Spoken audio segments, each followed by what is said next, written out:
Question number 2 के 4 तक cover कर लिया है। आज के वीडियो में हम लोग क्वेश्चन नंबर 5 के लिए ट्राई करने वाले हैं। जैसे कि आप लोग देख रहे होंगे, क्वेश्चन नंबर 5 क्या है, 5x + 2y = -3। इसको हम लोग क्या बोलेंगे, समीकरण 1 बोलेंगे।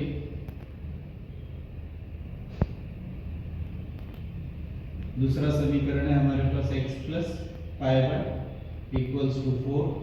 समीकरण 2। हम लोग को क्या करना होता है, निश्चित करना है किसी एक चरण को कैंसिल करने के लिए, चाहे वो x हो चाहे y हो।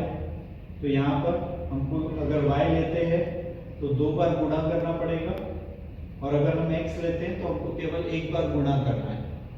एक ही बार गुणा करने से x गुणन क्या हो जाएगा, समान हो जाएगा। इसलिए हम लोग क्या कर रहे हैं, समीकरण 2 में कितने से गुणा कर रहे हैं हम लोग, 5 से। समीकरण 2 में 5 से गुणा करने पर x में 5 से गुणा किया तो क्या हो जाएगा, 5x। y में 5 से किया तो 5 × 5 = 25y। 4 में 5 से गुणा किया आपने तो 20। इसको हम लोग कहेंगे समीकरण नंबर 3। ठीक है। अब हमारे पास समीकरण 2 के बदले समीकरण 3 आ चुका है। अब हम समीकरण 1 और समीकरण 3 को देखेंगे। x के गुणांक समान हो गए, हम x को कैंसिल करने वाले हैं, निरसन करने वाले हैं, इसलिए इनके चिन्ह को ध्यान दे रहे हैं। तो इनके चिन्ह भी कैसे है, समान है। जब चिन्ह समान होते हैं तो हम लोग को क्या करना होता है, समीकरण 1 में से 3 को घटाने पर, जब 1 में से 3 बोला जा रहा है तो आपको 1 को पहले लिखना है और 3 को क्या करना है, आपने बाद में लिखना है।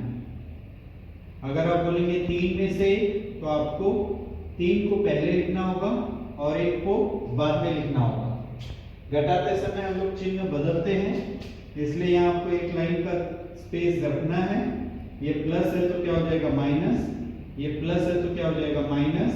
ये प्लस है तो क्या हो जाएगा, माइनस। तो इस तरह से हमारा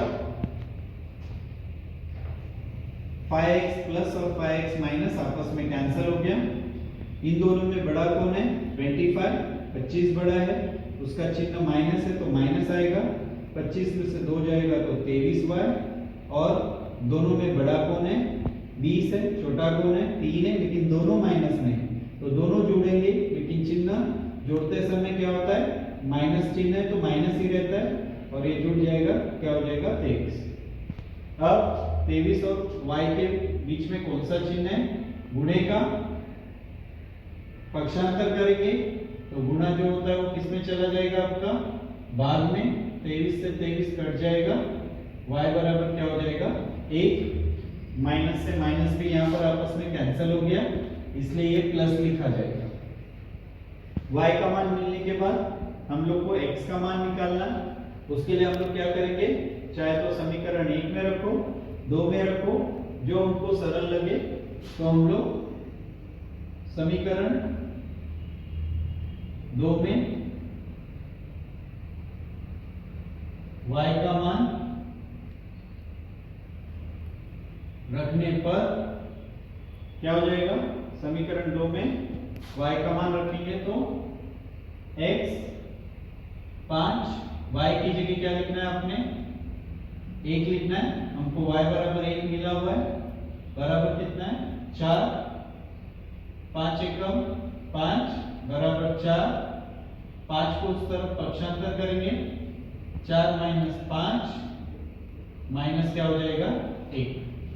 इसीलिए x बराबर -1 और y बराबर 1 दिए गए युगपत समीकरण का हल है। तो इस तरह से हमारा क्वेश्चन नंबर 5 हमने पूरा किया है, जिसमें आपको 2 ऑप्शन मिल रहा है। या तो आप y को समान करना चाहो तो 5 से इसमें गुणा करोगे और 2 से इसमें। समीकरण 1 में 5 से, समीकरण 2 में 2 से, लेकिन हमारा काम एक ही स्टेप करके हो रहा है। अगर हम समीकरण 2 में 5 से गुणा करें तो इसलिए हमने इसको किया है, समीकरण 2 में 5 से गुणा करके x वाले गुणांक को समान कर दिया, चिन्ह समान है, घटा दिया, घटाते समय चिन्ह बदल दिया, 5x से 5x कैंसिल हो गया, -23 दोनों माइनस है तो जुड़ गया, चिन्ह माइनस ही रहता है, 23 और y के बीच में गुणे का चिन्ह है, पक्षांतर किया भाग हो गया। समीकरण 2 में y का मान 1 रखने पर जहां y है उसकी जगह क्या लिखा हमने 1 लिख लिया, 5 उस तरफ भेजेंगे, 4 पहले लिखा जाएगा, 5 वहां आ रहा है इसलिए बाद में लिखेंगे और 5 का चिन्ह बदलेगा माइनस, 5 बड़ा है, 5 में से 4 घटा दिया -1, इसलिए x बराबर -1 और y बराबर 1 दिए गए युगपत समीकरण का हल है। यस, हम लोग ने क्वेश्चन नंबर 5 कंप्लीट किया। अब आपके सामने स्क्रीन पे क्या दिख रहा है, क्वेश्चन नंबर 6 दिख रहा है। आप यहाँ पर देख रहे होंगे 1/3x plus y equals to 10/3।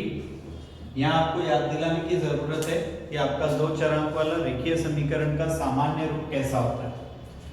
अगर आपको ध्यान आ रहा हो तो ax plus by plus c, लेकिन ये उस रूप में नहीं है। यहाँ पर आप क्या देख रहे हैं कि 1/3 है, 1/3 है, 10/3 है, तो हमारा इसको सामान्य रूप का जरूरत यहाँ पड़ रहा है। इसको हम पहले सामान्य रूप में बदल लेंगे। उसके लिए आपको क्या देखना है कि यहाँ पर हर में 3 है, यहाँ भी हर में 3 है, यहाँ हर नहीं है, तो चूंकि यहाँ पर जो हर है 3 दिख रहा है पहले पद में भी और बराबर के बाद में, तो आपको यहाँ पर लसा भी लेना है 3 और सभी पदों में 3 से क्या कर लेना है, गुणा करना है। ये किस लिए करना है हम लोग को, किस लिए करना है हम लोग को, ताकि ये जो इसके सामान्य रूप में आ सके। 10/3 क्या किया हमने, 3 से गुणा किया, पहले पद में भी दूसरे पद में भी और बराबर के उस तरफ 10/3 में। ये 3 से 3 क्या हो जाएगा आपका, कैंसिल हो जाएगा, यहाँ क्या रह जाएगा x, ये क्या हो जाएगा आपका 3y, 3 से 3 यहाँ भी कट हो गया, ये क्या हो गया 10। अब इसको आप बोलेंगे समीकरण 1। अगर आपने इसको 1 बोला है तो इसको 2 बोलेंगे, ठीक है। इसको ध्यान रखना है कि आपको यहाँ थोड़ा अलग सा दिया हुआ है, तो आपने चूंकि दोनों का हर समान है लसावी लेना है और सभी पदों में लसावी से गुणा करना है। लसावी का फुल फॉर्म लघुत्तम सामान्य विभाजक, 2x प्लस 1/4y 11/4, ये हमारे को दूसरा दिया गया है।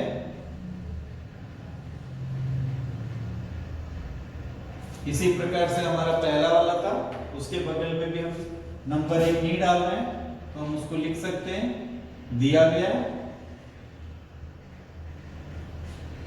अब यहां पर ध्यान देंगे कि पहले पद का हर नहीं है, यानी 2x के अपॉन में कुछ नहीं है, इधर y के अपॉन में 4 है, 11 के अपॉन में 4 है, तो आपका लसावी दोनों समान है, तो लसावी क्या बनेगा आपका 4, इसलिए सभी पदों में लसावी 4 से क्या करेंगे, गुणा करेंगे, यानी 4 गुणे 2x, 4 गुणे 1/4y, 11/4 इंटू 4।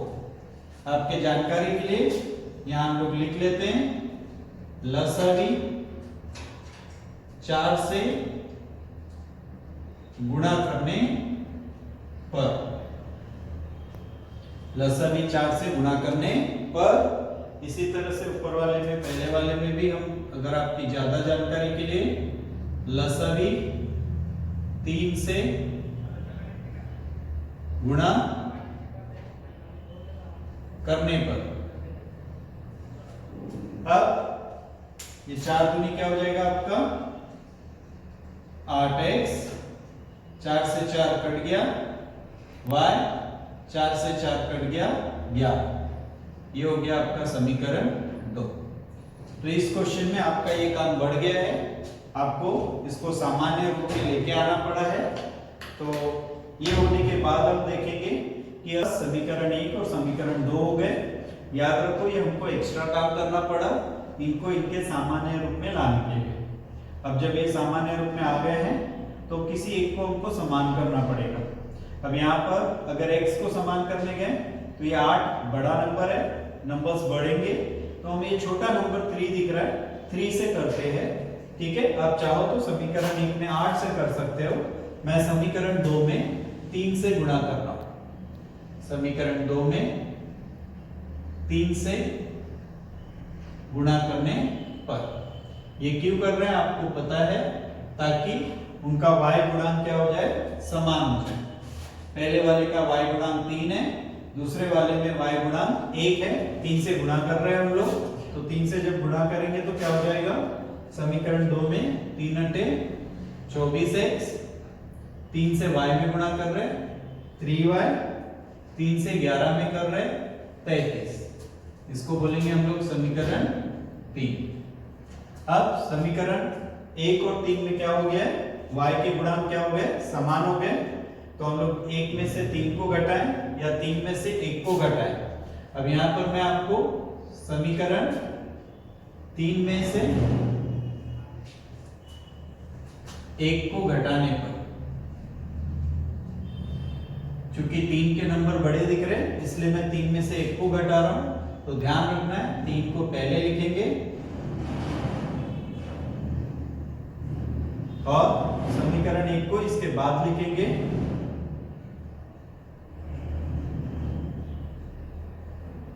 घटाते समय आपको स्पेस देना है ताकि हम चिन्ह बदल सकें।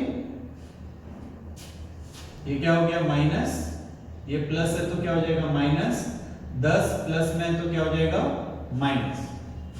अब 24 बड़ा है आपका और इधर कोई नंबर नहीं है, मतलब 1 है, 24 में से 1 चला गया, 23x, ये प्लस 3y माइनस 3y क्या हो गया, कैंसल।